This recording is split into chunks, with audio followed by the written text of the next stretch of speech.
ආයුබෝවන් අද අපි කතා කරන්න යන්නේ ලංකාවේ විදුලි බල ක්ෂේත්‍රයට අලුත් පරිච්ඡේදයක් ගේන නීතියක් ගැන. ඒ කියන්නේ 2024 අංක 36 දරන අලුත් ශ්‍රී ලංකා විදුලි බල පනත. අපි මේ කතා බහට පදනම් වෙන්නේ මේ පනතේ උපුටාගත් කොටස්මයි.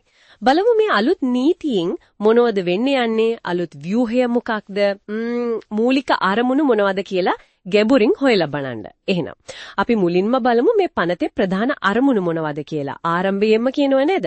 කර්මාන්තය ප්‍රතිසංස්කරණය කරනවා, මූල්‍යමය වශයෙන් ස්වාධීන කරනවා, විනිවිදභාවය වගකීම වැඩි කරනවා, ඒ වගේම පෞද්ගලික ආයෝජනවලටත් ඉඩ දෙනවා. අර කොටස් වෙළඳපොලේ ලයිස්තුගත කිරීම, රාජ්‍ය පෞද්ගලික හවුල්කාරීත්ව වගේ දේවල්, තරංගකාරීත්වය ගැනත් කියනවා. මේකෙන් මොකක්ද ඇත්තටම වෙන්නේ යන මූලික වෙනස? එතකොට මේ අලුත් සමාගම් මේවා ඔක්කොම පෞද්ගලික අංශයටම යනවද? එහෙමද වෙන්නේ? නෑ එහෙම සම්පූර්ණයෙන්ම නෙවෙයි. පනතේ පැහැදිලිවම තියෙනවා අර ජල විදුලි උත්පාදන සමාගම, පද්ධති ක්‍රියාකරු සමාගම, සම්ප්‍රේෂණ ජාල සමාගම, ඒ වගේ 100%ක්ම අයිතිය රජයට. ඒ වගේම අර සම්ප්‍රේෂණ යටිතල පහසුකම් තියෙන සමාගමේ 50%කට වලියෙන් රජයට. හැබැයි ඉතින් අර ලංවිමට තිබ්බ ණය වගකීම හැම තියෙනවනේ. ඔව්. අන්න ඒව මේ අලුත් සමාගම් අතර බෙදිලා යන විදිහකුත් තියෙනවා. මේ වෙන් කිරීමේ අදහස තමයි ඉතින් එක වැඩේ හරියට කාර්යක්ෂමව වගකීමෙන් කරන්න ඉඩ හදන එක. හරි. ව්‍යුහය එහෙම වෙනස් වෙනවා. එතකොට මේ ක්ෂේත්‍රයට ප්‍රතිපත්ති හදන්න, උපදෙස් දෙන්න එහෙම අලුත් ආයතන එනවද? ඔව්, හඳුන්වා දෙනවා. එකක් තමයි ජාතික විදුලි බල උපදේශක සභාව NEAC කියලා.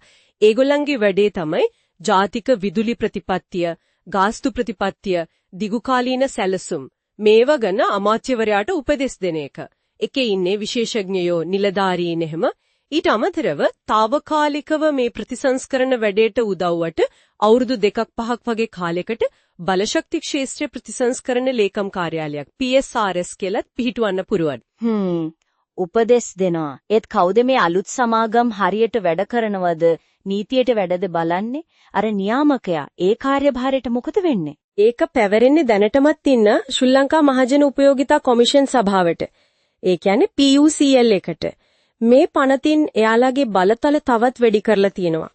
බලපත්‍ර දෙන එක, ගාස්තු අනුමත කරන එක, විශේෂයෙන්ම කියන්න ඕන පිරිවේ පදනම් කරගෙන ගාස්තු හදන්න ඕන කියලා කියන අනිත් සමාගම් අධීක්ෂණය කරන එක, පාරිභෝගික ගැටලු විසඳන එක, ආරක්ෂාව බලන එක, තරංගකාරීත්වය බලන එක, සැලසුම් අනුමත කරන එක, අර පද්ධති මෙහෙයුම් විගණනය කරන එක, මේ වගේ ගොඩක් බලතල එනවා. ඒ කියන්නේ PUCL එක තවත් ශක්තිමත් වෙනවා. ඔව්.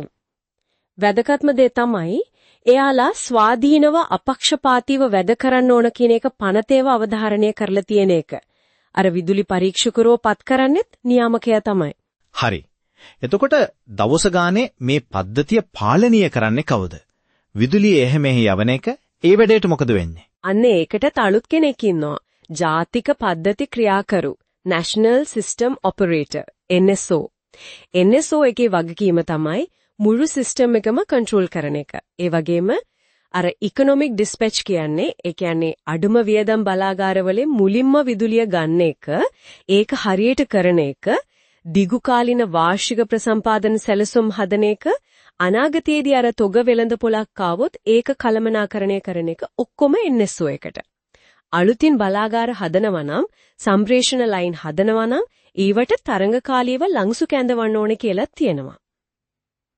එතකොට NSO එක තමයි මොලේ වගේ වැඩේ කරන්නේ. හැබැයි අර කම්බි ටික, ට්‍රාන්ස්ෆෝමර් ටික, සබ්ස්ටේෂන්, ඊයේ භෞතික දේවල් අයිති කාටද? ඒව බලාගන්නේ කවුද? අන්න ඒකට වෙනම කෙනෙක් ඉන්නවා. ජාතික සම්ප්‍රේෂණ ජාල සේවා සපයන්නා NTNSP. ඔය කියන සම්ප්‍රේෂණ පද්ධතිය යටිතල පහසුකම්, ඒ කියන්නේ අර කම්බි, ටවර්, උපපොළවල්, ඒ වගේ අයිතියයි නඩත්තුවයි පැවරෙන්නේ NTNSP එකට. එතකොට NSO එක සිස්ටම් එක ඔපරේට් කරනවා, NTNSP එකට තමයි ෆිසිකල් දේවල් අයිති යාලා මේන්ටේන් කරන්නේ. ඒ දෙකේ වෙනස පැහැදිලියි. ඔව්, මේ අතර විවෘත ප්‍රවේශයේ ඕපන් ඇක්සස් කියලා එකක් තියෙනවා.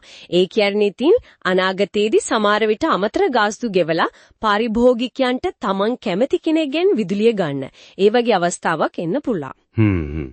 එතකොට මේ ඔක්කොම වෙනස්කම් එක්ක අන්තිමට පාරිභෝගිකයා එයාට මොකක් හරි ආරක්ෂාවක් තියනවද? ඔව් පාරිභෝගික ආරක්ෂණය ගැනත් කොටසක් තියෙනවා. අර තරඟෙට බාධා කරන වැඩ කරන්න බෑ කියන එක, සේවා ප්‍රමිතීන් ගැන සේවයේ මොකක් හරි අඩුවක් වුණොත් වන්දි දෙන එක, ඒ වගේම අර මීට හොර කරන එක, හොරෙන් ලයින් ගන්න එක වගේ වැරදිවලට දඩුවම් ගැනත් විධිවිධාන තියෙනවා. මේ ඔක්කොම එකපාර ක්‍රියාත්මක වෙනවද? කොහොමද මේක වෙන්නේ? නෑ ඒක සැරේ නෙවෙයි. අධ්‍යාර කීපයකින් විවිධ වගන්ති බලාත්මක වෙන්නේ විවිධ කාලවලදී. සමහර අය ඒවා ගැසෙන්නකොලොත් මාස 12කින් වගේ ඉබේම බලාත්මක වෙන විදිහට තේනවා. මේ මාරු වෙන කාලට හරියන්න මාරු කිරීමේ සැලසුම් හදනවා, බලපත්‍ර ගන්න ඕන විදිහ, අයිති තියාගන්න පුළුවන් සීමා වගේ දේවල්ලුත් පනතේ තියෙනවා. එහෙනම් අපි මේ කතා කරපු දේවල් පොඩ්ඩක් එකතු කරලා බැලුවොත් ප්‍රධාන වෙනස්කම් තමයි ලංවිම වෙන් කරලා අලුත් සමාගම් හදන එක, උපදෙස් දෙන්න අලුත් සභාවක්, NESC, PUCL ගේ බලය වැඩි කරන එක, අලුත් NSO NTNSP භූමිකා සහ තරඟකාරීත්වයටයි පෞද්ගලික ආයෝජනවලටයි තැන දෙන එක. ඔව් අවසාන වශයෙන් පොඩ්ඩක් හිතන දෙයක් ඉදිරි කරනවා නම් මේ පනතේ තදින්ම කියනව නේද? පිරිවැය පදනම් කරගත් ගාස්තු ක්‍රමයක් ගැනයි පෞද්ගලික ආයෝජනවල වැදගත්කම ගැනයි. ඉතින් මේ ප්‍රතිසංස්කරණත් එක්ක දිගු කාලීනව බැලුවම ලංකාවේ විවිධ පාරිභෝගික කණ්ඩායම් වලට විදුලිය දරන්න පුරවා මිලකට affordability සහ බාධාවකින් තොරව reliability ලැබෙන එකට මේක කොහොම බලපායිද කියන එක. අන්න ඒක ගැන ගැඹුරින් හිතලා බලන්න වටිනවා.